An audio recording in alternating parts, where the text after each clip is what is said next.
And we are really honored to have you here. And let's have a big applause for Riyaz and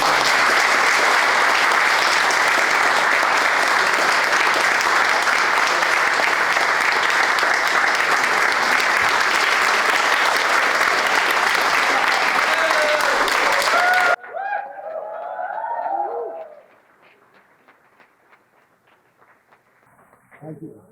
Thank you so much. And I would also like to thank our team for always being there for all our clients. And special thanks to Nikhil for always supporting 3D Crystal. So let's have again a applause of round for.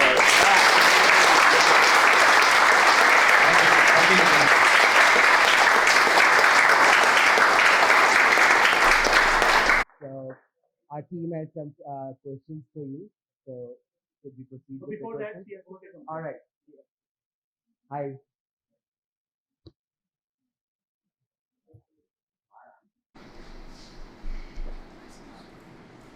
Good afternoon, everyone. I just wanted to thank you for your warm welcoming and hospitality.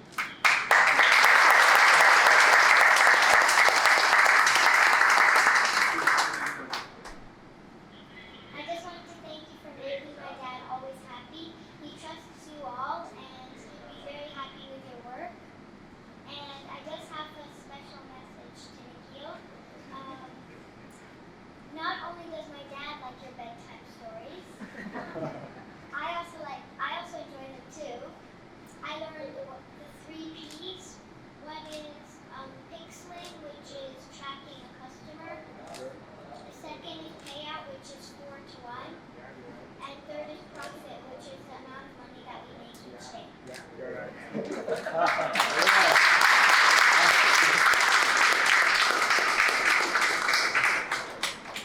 And I have a secret to Nikhil. Sometimes, when it's late at night, my dad always falls asleep.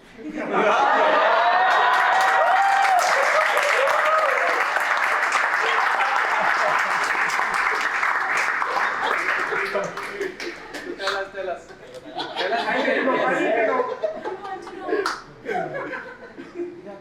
So I just wanted to thank you all for making him happy, and I'm just going to pass it on to him so he can say a few words. What about the secret?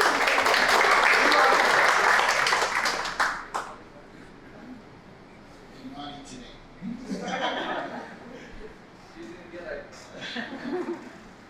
सबसे पहले हमको आपको धन्यवाद देता हूँ।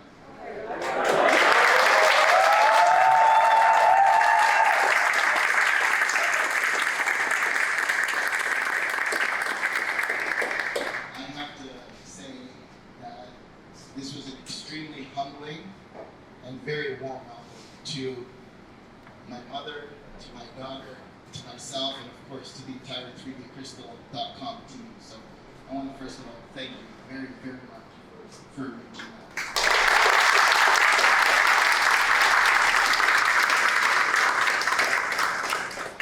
Now I had planned to say an appreciation, but Mohammed had mentioned to me that I should share a few words of inspiration. So with your permission, if I may.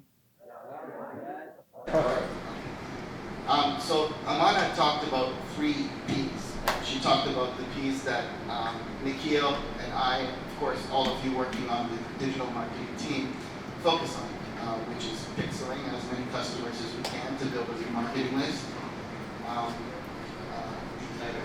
Profit that she was also referring to. third P? Pixeling. Pixeling, and then payout, and then profit. Payout, of course, being 4 to 1. Why do we say a payout of 4 to 1? Why 4 to 1? So the reason we say, some people will say, well, if I put 10,000 rupees in and I'm getting 20,000 rupees out, aren't you happy? If I could give you a machine right now where you put 10,000 rupees in and it's going to give you 20,000 rupees, wouldn't you be happy? Yes, Of course. You would, right? So what you want to do is you want to dig a little deeper and you want to understand what is that number that that machine has to give you back to ensure that you're profitable, which is the third P. Okay? Because anyone would say, yeah, put in $1, give me 2, I'm happy. But what they're not taking into account is what are the true expenses of putting that $1 in. So when we do the calculation of putting the $1 in, paying the digital marketing companies like Google and Facebook, covering the costs of raw material, covering the costs of shipping, covering the costs of returns or chargebacks, covering the costs of the bank fees on the loans that are taken on many laser machines that are there. What we realize is that a true profitable goal, I mean, I'd love to say 10 to 1, but we've got to be realistic. A true profitable goal is 4 to 1.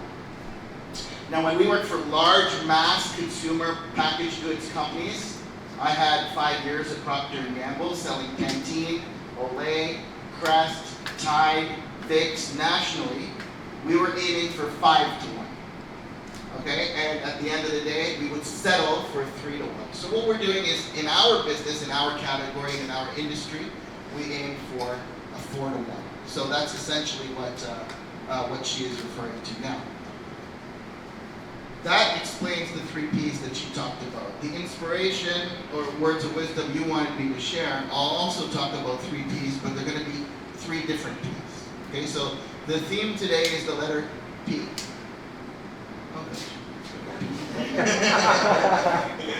So the theme today is the letter P.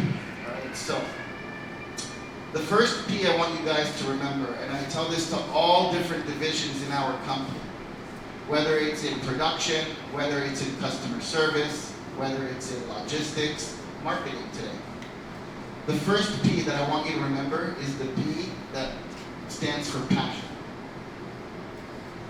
You have to be passionate about anything that you do. Okay? If you are so excited that it's a Saturday and you are so upset that it's a Monday, there's a problem. And I tell my team, anywhere in the world, that if you are not excited to get to your desk and do what you do on a Monday morning, then this job is not for you. Now, your leaders here, whom I've got to know and I've been working with for a long time now, have incredible passion. And it is because of that passion that we are in this sort of a relationship that only one would dream to have. Can you imagine? From across the oceans, across continents, to have this kind of a synergy and collaboration.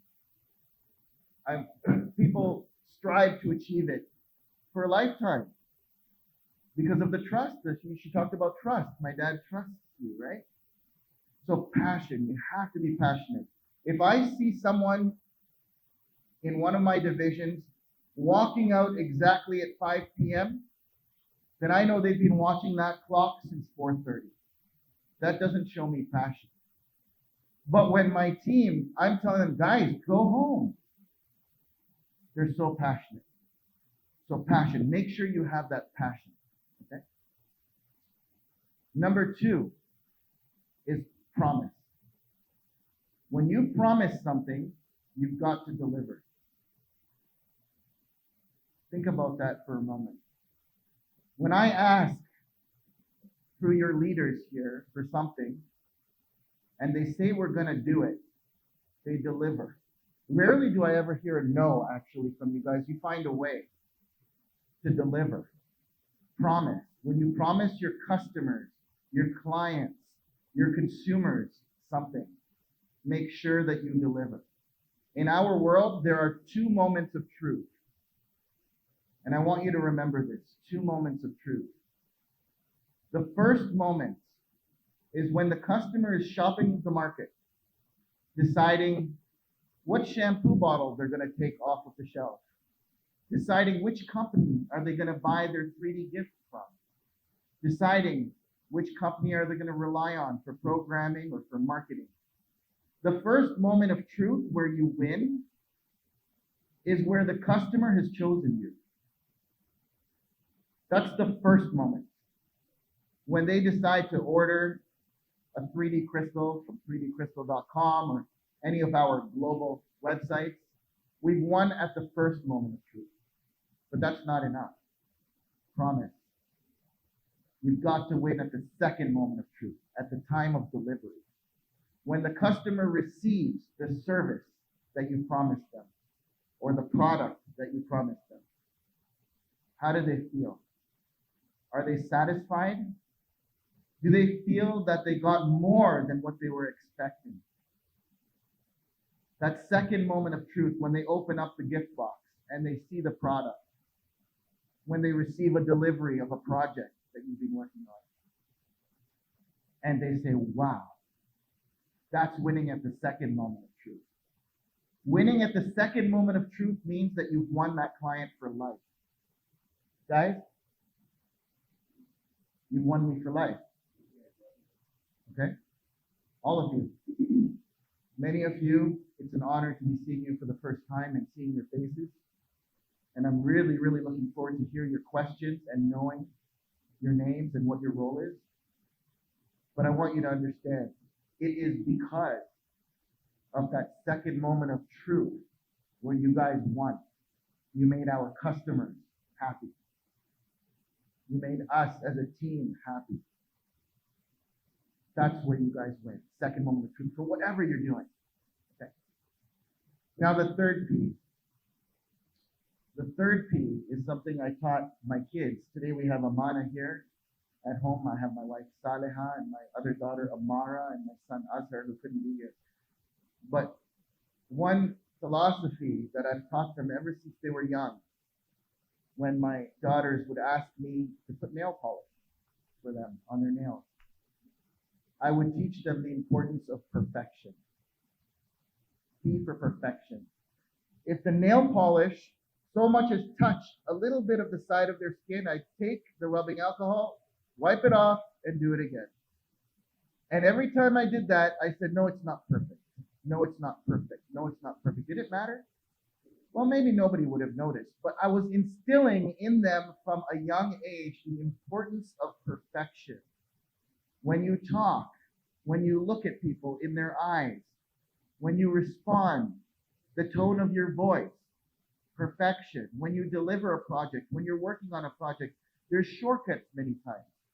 Are you going to take the shortcut? Is the code going to be messy? Or are you going to think it through and make sure the logic is smart and the code is going to be clean? Is the spelling on the ads that are running globally going to be paid attention to? Or is it okay to have a spelling error? Because maybe they won't notice. Perfection. You want to know you're delivering a perfect product, no matter what the role is. You know, if the role is to be in a candy factory at the end of the line, tasting licorice or tasting any sort of a sweet, and that's your job, a low-level job at the end of the line, just make sure you're the best candy taster there could be. And as you work, and that's how you're going to work your way up. There was a little girl who wanted to be a painter. She wanted to paint pictures. So she got a canvas and she got a paintbrush and she started painting a picture. And when she was done, she calls her dad. She says, Dad, now come look at my painting. And the dad looks at the painting and says it's good. But look at the painting next to yours. You see, this artist has understood tonal transition, moving from a light shade to a dark shade so smoothly. That is an outstanding painting. So the daughter goes away. This time she works on a painting for a few months. She comes back, she calls her dad. Dad, come take a look at my painting. Dad looks at it and says it's good. But look at the painting Now, this artist has shown their understanding of depth, drawing what appears to be a three-dimensional object on a flat, two-dimensional piece of paper. That's a big challenge.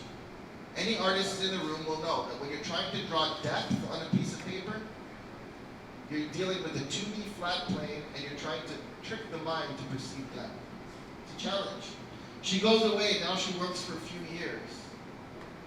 She comes back, now the dad has gotten old. He walks over in his cane, and she says, look. And the dad says, wow, yeah, now that's a good painting. But I want you to look at the painting next to yours. This artist next to yours has shown their understanding of color, of tonal transition, of depth, all in one amazing painting. That is a master artist. The daughter looks at the dad, smiles, says, Dad, I flipped the two paintings around. That painting that you're commenting on is my painting. The dad tells the daughter, you know, ever since the first day you showed me your painting, I thought it was the best painting. But had I told you, you wouldn't have achieved, you would not have achieved the level of perfection that you have today. Today, you can call yourself a master painter. That is achieving perfection. So whatever you're doing, make sure you're doing it to the best of your ability. The 3 Ps I've shared with you, and Amanda has shared with you. I want to thank you guys very much, and if there are any questions, I'd be happy to take them.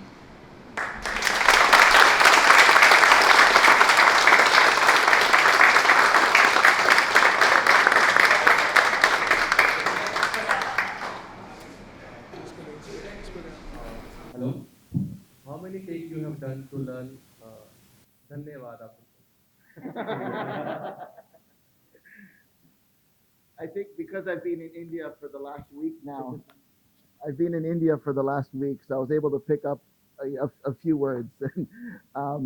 Yeah, I guess you guys understood my first sentence. So you did rehearsal at hotel? Sorry? You did rehearsal at hotel? Yes. Okay. Thank you, guys. We have a lot to learn from you. Thank you. So,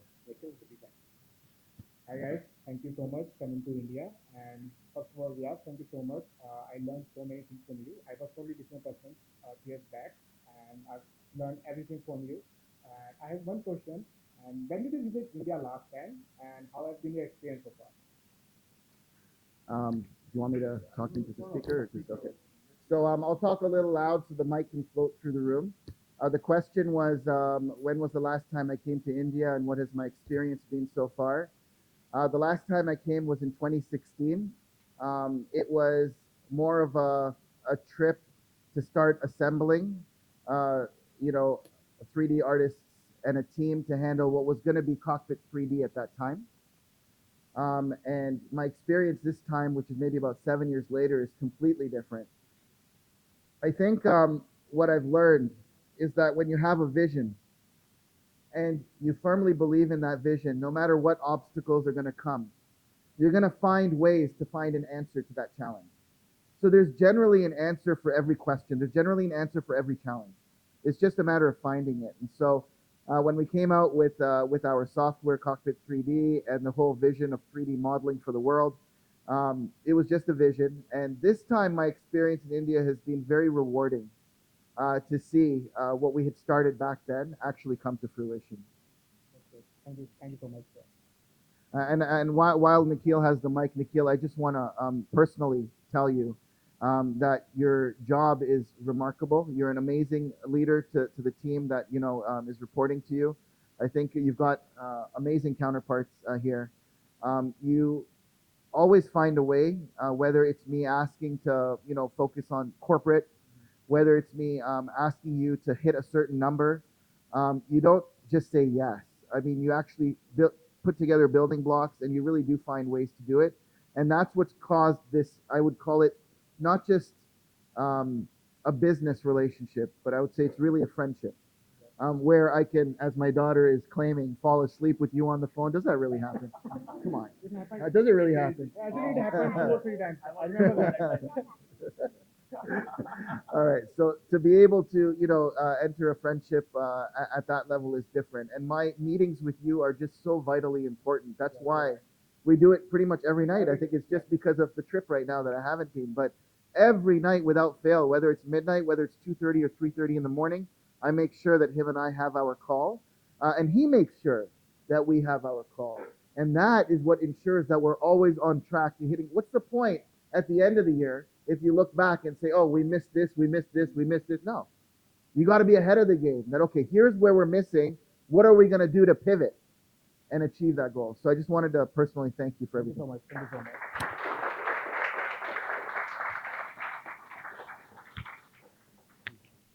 And if you don't mind, just standing up and saying your name and your position. Hi, yes. My name is Karthik. So we all want to know more about your family. As we know, your parents are Indian. So when did they settle in Canada? My great grandparents have come from Gujarat. Gujarat pachi aloka gya East Africa, Tanzania. Tanzania pachi aloka gya Canada, right? So pela aloka Gujarat mahato, pachi aloka gya East Africa, and pachi gya Canada. So Maro roots are from Gujarat. And I know that most of you don't understand Gujarati, but I figure that with the broken Gujarati I'm speaking, you can make out what I said, right? What did I say? Just tell me. What did I just say? That my parents, You said that first your parents go great to Africa, great grandparents were, go to Africa, yeah, okay, my parents, correct, yeah. then And then where I'm at right now, which is Canada, correct. So and I was actually born in Canada, and I've grown there, but I've never forgotten my roots. So it's very important for me, even if it's broken Gujarati, that I speak um, uh, Gujarati and I'm able to communicate. I know that I'm from India, and I'm so excited to always support India, and I'm so proud to see where India is in the global world. Like, I'm supporting India, but look at who's really supporting India here. The size of the companies that are relying on India and the brain power here. And that makes us very proud because that's our roots. That's where we are from. So we must never forget that no matter where in the world we go, we support those that are coming to Canada, who are from India with positions and with jobs. And India is actually where my roots are from, and I was born in Canada. thank you. Riyaz, I'm Anish. I'm in the digital marketing team. So I just wanted to ask you, what's the one thing it's like about India that you wish Canada had, and vice versa? What's the one thing that I like about India That British Canada also had. that I wish Canada had? Okay. First of all, Anish, that's a very good question. Um, I would answer it in two things. I would say that first, in terms of climate, I really enjoy it. Even if it's warm, when I was in South India, I really did enjoy the warmth over there. When I landed here yesterday in Chandigarh, the climate was just so wonderful and beautiful. But more important than climate is when you feel that you're at home. Okay, so climate is one thing, but when you're at home with the hospitality of, those that are here, anywhere I've gone, just the kindness that has been showed to me um, has been second to none. I mean, I wish that we could. I would also say the level of respect that you guys have for each other is amazing. You guys are. I shouldn't say you guys. I should say we, because I'm also Indian. But I find India to be a very colorful country.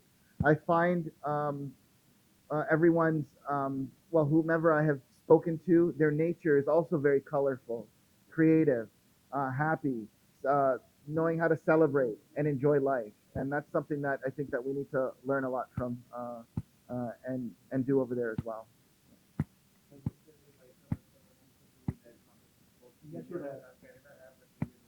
What's the one thing that Canada has that India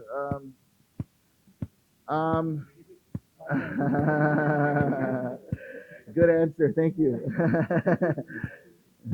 I think that Canada probably I don't know if really India should have this, but I would say that I was quite amazed with at least in southern India the organized the way people drive.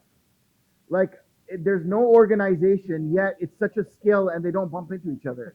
Like they're just walking in the middle of the road and they'll just and that's something that I'm quite amazed by, and I wonder if that's something that would actually help the country to have a logistical organization, or whether it would actually destroy the company to have it, the country to have it. So I don't know, but yeah, number two, thank you, Pankaj. I really do think that we need to have some 3D crystals here too. Yeah, well here it's very organized so far, but Bangalore is another story. My God. Oh, is there? Oh, okay. I thought it was just me, but okay.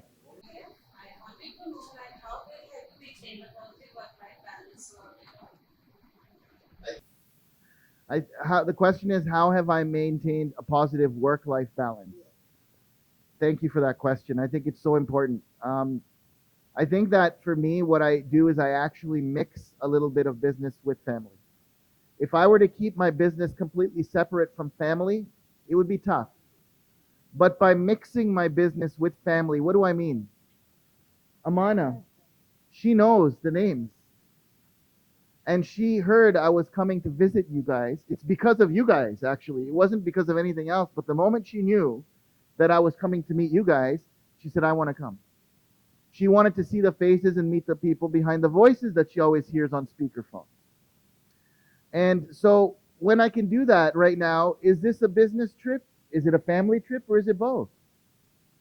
I'm spending time with my mother and my daughter, yet at the same time, we're achieving, and I'm sure that we're going to be discussing future objectives, right, and growth. And I think that's the way to do it. I think that even in terms of digital marketing, since you're on our digital marketing team, you see some of the ads that you're going to be publishing and posting have the kids in it. They understand business. It's good for them. It's good for me. Because now what's happening is they're understanding business, maybe at a simpler level. Pixeling means tracking. What does payout mean? She's starting to understand it at a simple level. It's good for her, but it's good for me as well, because I get a chance to run my business while being a father, a son, a husband as well. And that's, I think, the way that I've been able to do it.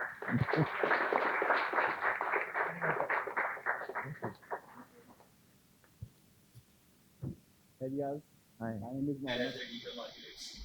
I want to know how did you expand your weekend after busy?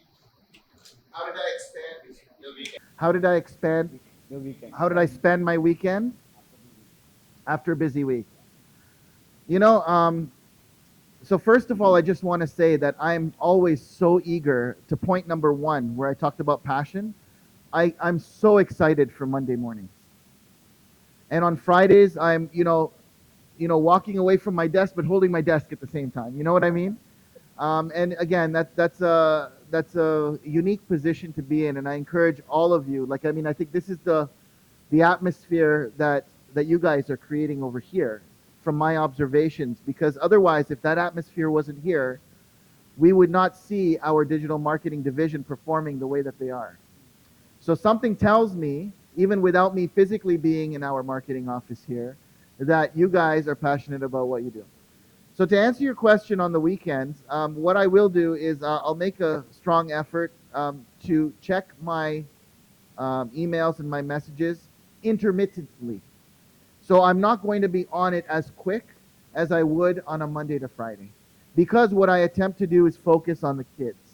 So whether that means their extracurricular activities, so they go ice skating, or whether it's skiing soon, or it might be tutoring, or going to the library.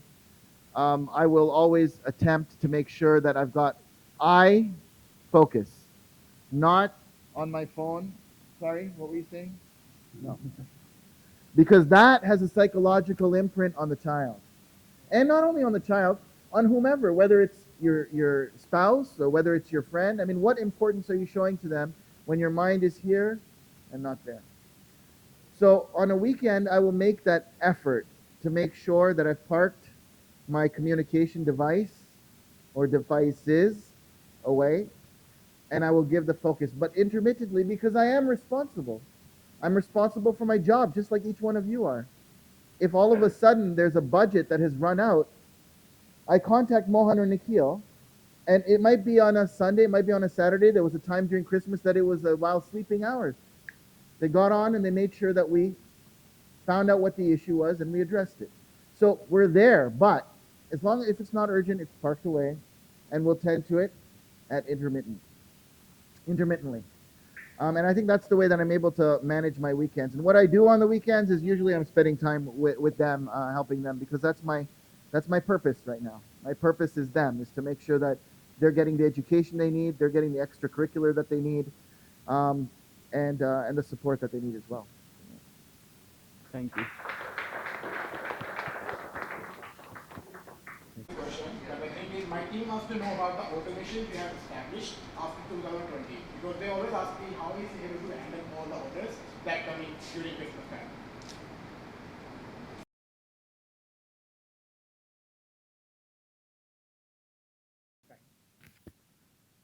First of all, I need to tell your team thank you. Because when Mohan is persistent, that might be a fourth key actually. But he's very persistent, because the first project that I had met Mohan on was a funnel project. And we parked that project aside, and he contacted me maybe in November prior to holiday season back then. And he said, look, I think that there's an opportunity for digital marketing. Should we do it? And I said, go ahead, do it. Trust. Okay? Trust. So he had already established trust, and when there was an opportunity, he was persistent. He contacted me. He said, let's do it. And the moment that I saw what Nikhil and whoever was on your team at that time was starting, there was something there. It wasn't the scale that we're at today, or it wasn't the scale that we're going to be at down the road. But what I saw was something, and I said, I'm coming over to meet and shake each one of your hands, because it showed me a level of delivery that I wasn't expecting. That's what I love, is when team members treat it like their own. He treated it like his own. He said, look, let's do this, and I think that we can take 3D Crystal from here to here. Okay, so we tried it, and then of course COVID hit, so we weren't able to come. Now, thanks to all of you and this collaboration, and I'd say it's very cohesive in terms of a machine that we've created, where you've got videos being produced. I mean, I question, are we really a 3D Crystal company? Are we a marketing company? Are we a programming company? I mean, it's changed, it's evolved into so many things. But if we're a marketing company, we've got to understand marketing. There's a difference between marketing and selling. Okay? Marketing, what I love about marketing is that we're essentially planting a seed in someone's mind and making it their idea. Listen to this very carefully, our digital marketing people here. What you're doing is you are planting a seed such that it is the customer's idea to want to approach. The inbound lead is 80 to 90% sold. But when I'm selling, not marketing, when I'm selling, let's say cold calling, under 5%. Some would argue under 2%. You call 100 people, you might not even get 2 or 1 person to buy. But when you've planted the seed through marketing, now what's happening is that customer is inbound. Out of the 100 that call, 80% sold. As long as we're doing our job right. So to answer the question of how have we been able to scale with the growth, is that we have to make sure that every division is working cohesively with each other. It's a machine that's happening. There's a marketing team that's producing the videos. Those videos are then being handled by you, showing it to the world. The world is contacting in, and now it's in our customer service team that needs to make sure that they're not letting that bird fly out of the hand.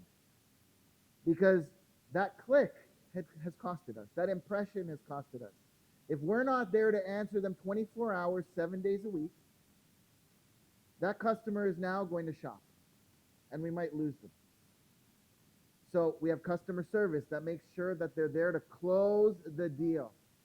It's all about closing the deal. Every day I'm getting tagged, deal closed, deal closed, deal closed. You saw one the other day. I sent him a screenshot. Deal closed, $17,000. Deal closed. Okay? Thanks to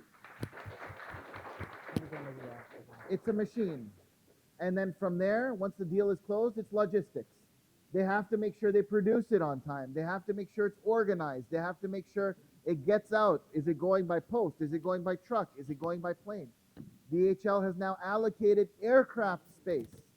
The CEO has sent personal letter acknowledgement to the 3D Crystal team. That includes all of you. And that's something that came in while I was traveling, which you're going to get a copy of. From CEO of DHL, recognizing the work that you guys are doing. And the bank, correct. Is that, we talk about trust. I know you have a question. Let me finish this point because it's very important. Trust. You guys are transacting millions of dollars.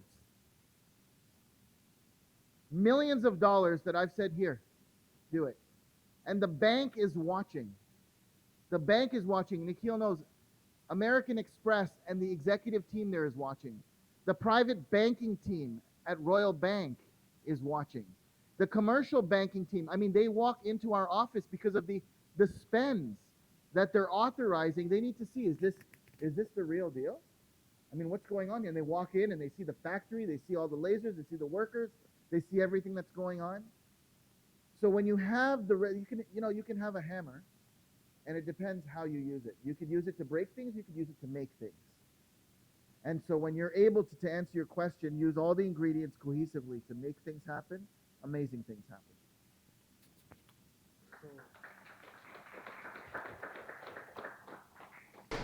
Yes, I have another question. So how did you come up with the idea for 3D Crystal? The question is, how did we come up with the idea for 3D Crystal? I feel that many times people have ideas, and unfortunately, many of those ideas get tucked away. They have an amazing idea, but they put it in the drawer and tuck it away, and they never make it real. He had an idea about focusing on social media for us. He could have continued on front end or pushing a funnel or whatever. Instead, he made sure that the idea materialized. Okay? In terms of digital marketing. I don't think that the focus was that big in terms of digital marketing. Back in the day, it was TV. It was radio. It was the sports network, right? TSN, national TV. But the idea was brought to life. And unfortunately, many times, so when you guys have an idea in your job role, make sure it's communicated to your leaders. Because your idea could be a golden idea, and if it's not, so what? So what if it fails? You have to fail. In fact, at the end of the year, I check back to see how many of our ideas failed. And if I don't see any failures, it means I didn't take enough risk. There's a problem. Failure is good, as long as it's a calculated risk. We're not going to go and blow $100 million in advertising today. Maybe next year we will, but right now, we're not going to go and blow $100 million in advertising if it's uncalculated. But if it's a calculated risk, you can always go back and say, yeah, it didn't work, but I feel good because I can justify the decision that I made for that risk. So take those risks, and if you guys have ideas, share them with your leaders. So in my case, what happened was there was the idea. Now, subsurface engraving has been around for decades. But it's innovation many times that creates incredible products, not just invention. Sometimes you'll find inventors are good at inventing, but they're not good at then taking it to the next step to make it into a consumable product, a consumer-based success story. Whereas in this case, what happened was we took the idea of subsurface laser engraving. You guys have all seen the product. And the subsurface engraving was actually created for engraving code within bottles. What do I mean by that? Is that, let's say Coca-Cola has a bottle and they're changing the size from 1.2 liter to 1 liter. Now, Walmart, Costco, all the large, Walgreens, Tesco, they don't want to put the 1.2 liter on the shelf anymore. They want to put the 1 liter on the shelf. So what do? They export and divert the product outside of the country. So they'll ship it to Middle East, Asia, and what ends up happening is Costco sending all this product, or Walmart sending all this product. Coca-Cola in Asia now, Coca-Cola in GCC now is suffering because now people are buying it from third party at discounted rates. They're not buying it from Coca-Cola directly. And this is against corporate policy. When Costco buys Coke from Coke Canada, it's got to ship and sell off the shelves. It cannot ship out the back door on a truck to America and cannibalize Coca-Cola America's business. So what ended up happening was they employed the idea of subsurface laser engraving. So they would engrave code in the bottle that could not be scratched. Okay, so then that way, if that Coke ends up in GCC, they can look at that code and they'll know who actually purchased the first pallet of that Coke. Was it Walmart? Was it Costco? Was it a drug mart, the pharmacy, whoever? So we took the idea of subsurface engraving and we said, look, we want to do it for a consumable product, not a customer-based product.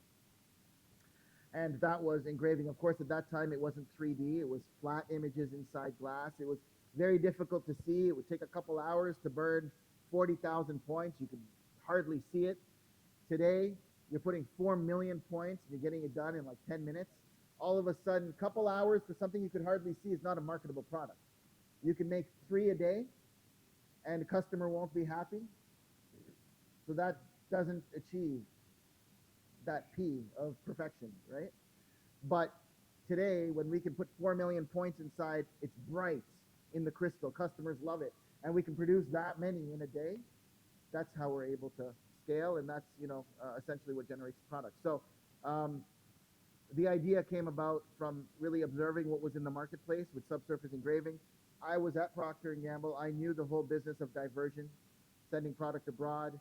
And I thought that, we could kind of marry the two together. Of course, in any business, you'll know that there's always competition. So there's a race. So we had us as North America pioneering and leading, and we had Europeans that were also racing at it. And so it's been an ongoing business of much excitement. And I always say that, there's got to be a second and a third place in order for us to say that we're number one, right? So there you go.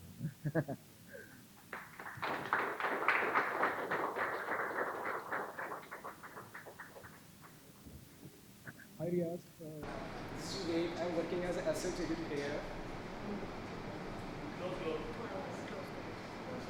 Hi. Hi Riyaz, this is Vivek. I'm working as an asset educator. So my question is, what would we be doing right now if we have not started 3dcrystal.com? What would I have to do now if? Yeah. What would we be doing right now if we had not started 3dcrystal.com? If I had not started 3dcrystal.com, Yeah. Wow, that's a really good question. In I would say in my blood is always to be doing something, as I said, that I'm passionate about and that I enjoy. And I think it's important to find that passion. So if it wasn't 3D Crystal, I'm pretty sure that it would have been another service-based business. I mean, I think that it's really important to network. You guys have an amazing network here. And as you network with people, you start to understand really what it is that you love to do. I started off with 3D Crystal, as you say, as a product. But I also mentioned today that my passion has gone in so many directions that today it's not just 3dcrystal.com that I'm doing. I think there's a whole marketing division that I'm doing, whether it's 3dcrystal.com, whether it's ubobble.com that's in the works, whether it's any other product that we decide to bring about, there's always going to be marketing, and I love marketing. I think that also I should say that when you do something, you got to be ready to wear all hats. So I'll give you an example. Is that when I first started, I was the only one, and I was invited to go to a TV network to explain the science behind how we make what we do. So I flew over. It was a 5-hour flight. And I flew over there and I went on television with them and I explained to them how does subsurface engraving work, how does a laser penetrate the glass, and how do we create what we do. Now, after that was done, the phone starts ringing. It's forwarding to my mobile. So I'm picking up the phone. And after I pick up the phone and after I take the order, after a day, I fly back to Toronto where the laser is to fulfill the order. And then if it was local, I'd put my jeans on and I'd go and ship it, deliver it, and then I'd have a tie in the car and I'd put the tie on, and while I was in that area, I'd go to another store in that area and I'd say, hey, you're running a gift shop or whatever. Can you put this item on display and sell it, and I'll give you X percentage for the sale. So wearing all these different hats is what you need to do. So if I didn't start 3D Crystal, it would have been something. But it would have definitely been something that's involving marketing, that's involving programming, that's involving sales, because I had to sell as well, PR, it's just finding kind of that niche that really clicks. Yeah.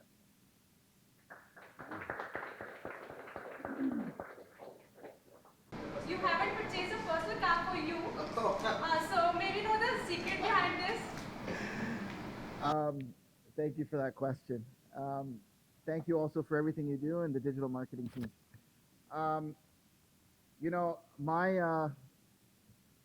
I find it very difficult to put money into an asset that's going to depreciate. If I had a choice of buying a car or putting money down on real estate, I would choose real estate. And I think that anybody, that's watching this, whether it's over here or wherever this video is being played, I really feel that there's got to be a source of income that you're generating as your business, operating income, but there also has to be cash flow just from regular flowing income, like that you're not actually running a business to generate that income. It's just kind of passive income. And real estate, what it does is it generates passive income. You're not doing anything. You've invested, you have tenants or whatever it is, and they're generating passive income for you. So getting a little deeper into answering your question, the reason I decided not to get a car was because I felt that the money would be better used, invested in my business. And in order to, I guess it ties into your question about how did we scale, right? If I had spent that money on the luxuries, then I wouldn't have been able to support the level of scale that we need. And every time we're scaling, when we talk, we're always finding out where are the bottlenecks. Last year, the bottleneck was in logistics or in shipping, being able to box the orders. I mean, you have all this crystal glass coming out, thousands of pieces in a day. Where does it go? I mean, one person boxing it, how much can they box in a day, right? So investing in logistics, investing in programming to keep orders organized, investing in lasers, investing in 3D modeling solutions. And so that's the reason, to answer your question, would I like to be driving a luxury car? I mean, who wouldn't? We all would, but I think that it's when you can make that decision that is responsible to the company and to your team. So what I tell my team, who's working so hard, like I said, they don't watch the clock. I have to tell them, go home. That I tell them now, I'm not going to be getting a luxury car until you guys get one. When you get a luxury car, that's the day I'm going to be getting one too. And that's my philosophy.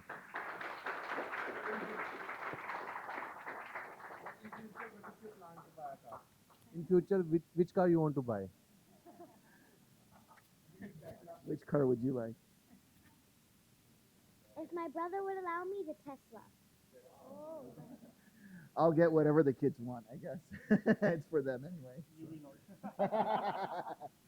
Hi, Mr. Riyaz. Hi, I'm Sakshi and I'm working as an HR manager here. So we had a great conversation with you. I just want to have a few questions or a few conversation with Amana as well. So may I?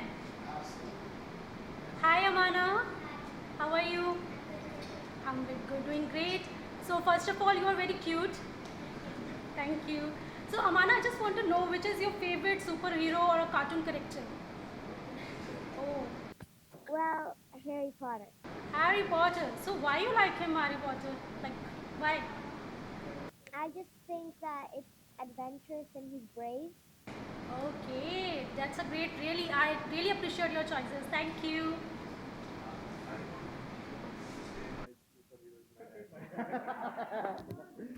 You would have charged me too much for that answer.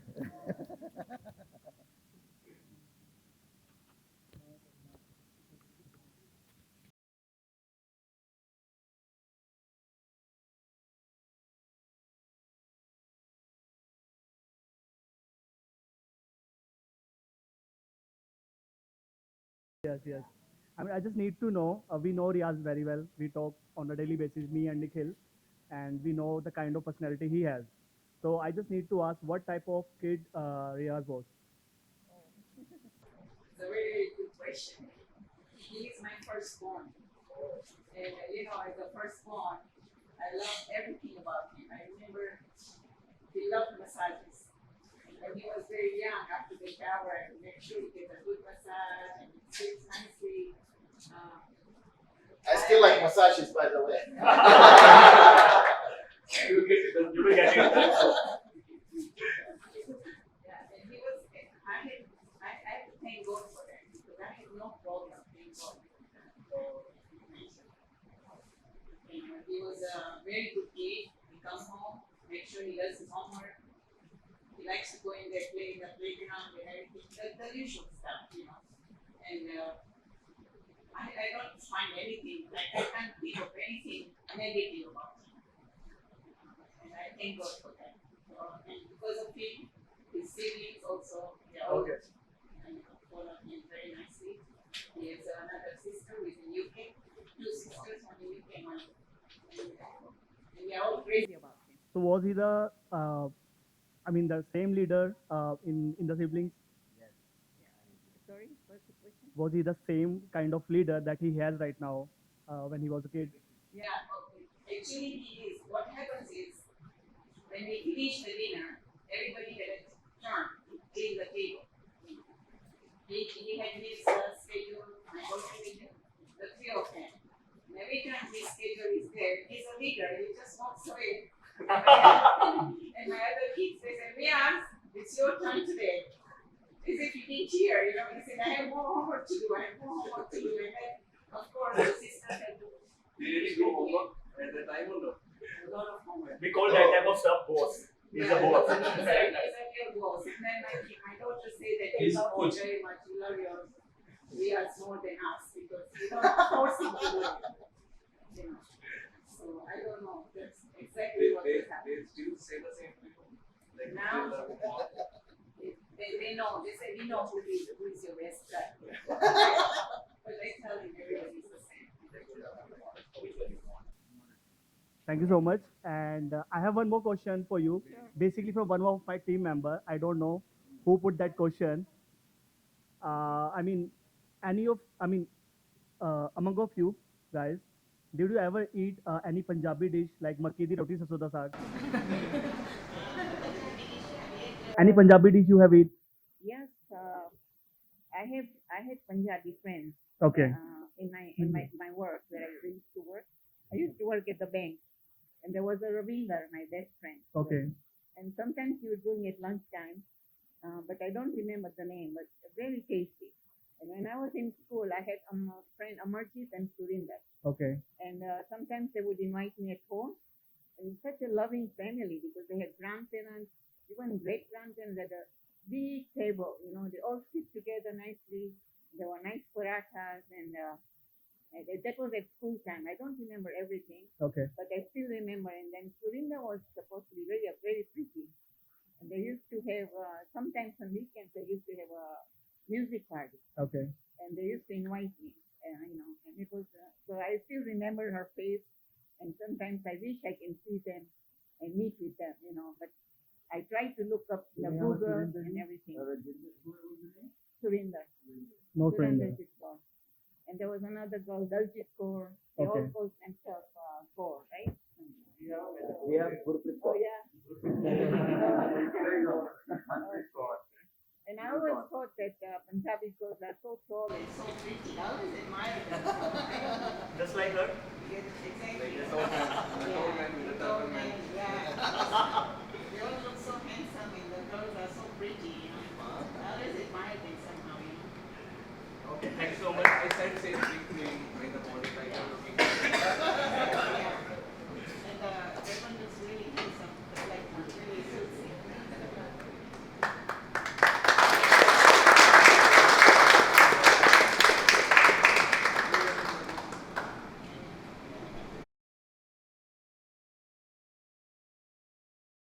And the girls are so pretty, I always admire them somehow, Okay, thank you so much. I said same thing to him in the morning, like Yeah. you're looking at. Exactly, yeah. And the turban looks really handsome, like really suits him.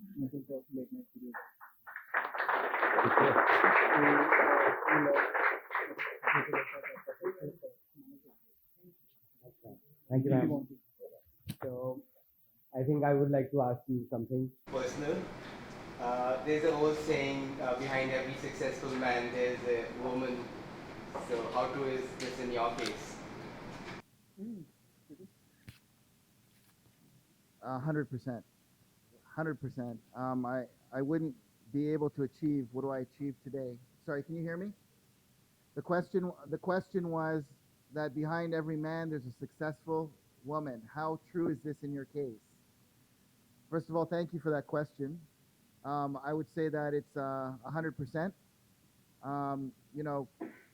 To have the encouragement, the support, the ideas, the thoughts, a lot of what I think to do comes also from discussions that I have with my wife.